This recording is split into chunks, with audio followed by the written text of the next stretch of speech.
In tutorial 4, we have motor and armature damper. We ignored it because which is assuming equal 0, and we have armature inertial which called JA, and the gearbox which has spring on the right hand side, and the load inertial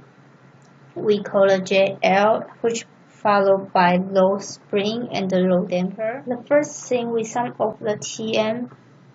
in JA, so we have Tm times N2 on N1 equal to JA times N2 on N1 squared, and we have theta m translates from left hand side to the right hand side, so theta m times N1 on N2 times S squared, and the plus K1 times N1 on N2 times theta n minus K1 times theta L, and the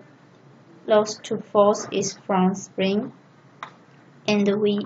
simplify this equation, so we times the theta 1 on theta 2 on the both sides, and we get this equation. The next thing is sum of Tm in JL, and there is no input, so equation is 0 equal to spring 2 plus damper plus JL plus spring 1 and times theta L, and minus spring 1 times N1 on N2 times theta m.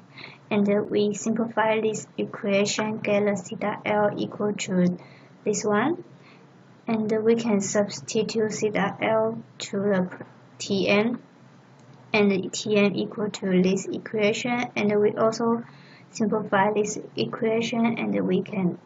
get this one. The final part is electrical part. In tutorial 4, we get a simple circle,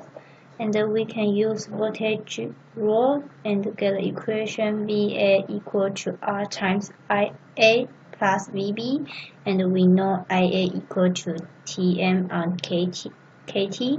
and the VB equal to S times KB times theta m, and we get a Tm from the previous, so we just substitute Tm, and then